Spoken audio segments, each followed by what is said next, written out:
The black box was practically the only dark item on her body, and thus meant to be seen, as were the boots. The wedding dress had been intentionally hemmed too short, so it wasn't just the toes of her shoes that protruded, but the entire clunky things. The terrorist wore steel-reinforced toe work boots identical to those of any road construction crew or cable installation dude, except that the boots had been spray-painted white over stencils, so they actually looked like white and cream lace. The shoelaces had been spray-painted white, too. It would have been easy enough, easier in fact, to buy white shoelaces. The caked paint on the laces was disconcerting, and gave the shoes the look of something that would be in a museum, in a big plexiglass case, posturing as art. The veil was so long that it hid part of her waist, so only as she walked at certain angles could you see that she wore a belt that appeared to be made entirely from rounds of ammo, on the side of which was somehow balanced or clipped, as if it were a cell phone. A sawed-off shotgun? Not a soldier of fortune crowd, but it appeared to be a sawed-off shotgun. Despite the artillery, no one took the terrorist seriously at first. Almost everyone assumed that she was part of an artsy ceremony. Both Tess and Gabriel had been very secretive about the details of the wedding, revealing only that it would be intimate.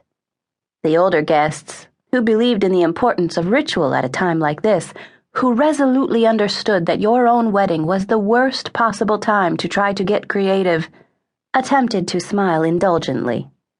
But many of the bride and groom's friends looked genuinely delighted. Not that most of the guests required an armed bride in a gas mask to be alert, amused, and grateful to be there. The groom's sister, Miranda Mobley, was an actress, and as her date she'd brought her current boyfriend, a better-known actor, Trevor Hunter, star of action-adventure movies with comic overtones and a long-running TV cop show. After the bride and groom shoved cake into their mouths, Miranda's car, the actors had arrived in a town car with a driver, would whisk her back to Manhattan in preparation for late-night talk shows. The celebrities sat quietly on their plastic chairs. But as people twisted backwards to look for the bride and groom, their eyes kept snagging on the movie stars.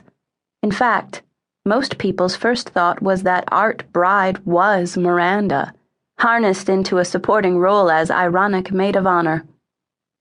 Once Miranda was located in the crowd, they figured the terrorist was Tess herself. Though Tess had greeted people as they arrived at the house, she could have changed clothes in her childhood home.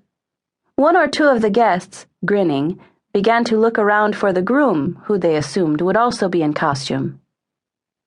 Gabriel, in his wedding suit, looked as mystified as they did.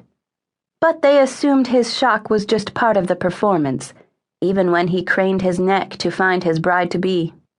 Tess was crammed into the back of the room in her blue dress, just another spectator, therefore not Art Bride. And the wide-eyed bride looked even more puzzled than Gabriel. She stood in a clump by the door with the entire catering staff, not only the head chefs, a husband and wife duo in the regulation tall white hats and white Nehru jackets, their names stitched in cursive on the pockets, but all 5 of their young penguin-dressed food service underlings. When the terrorist, voice muffled by the gas mask, boomed in a kind of parodic broadcaster's voice, "Everyone standing, find a chair," everyone began to smile, laugh, and clap. Or almost everyone. Helen Burns, the mother of the bride whose house this was, quickly located Tess in the clump of guests, then Gabriel, then her son, Simon, and her 3 grandchildren, then her tremulous mother in her wheelchair, who wore her usual expression, half happy-go-lucky, half defeated. The Africans also did not appear to be at all amused. The 4 friends of the bride and grooms from Chad and Mali, 3 men and one's wife. Helen had been introduced to them but could not remember their long foreign names, who had traveled here for the festivities, may not have been totally versed in American wedding customs, but they knew a real shotgun from a prop.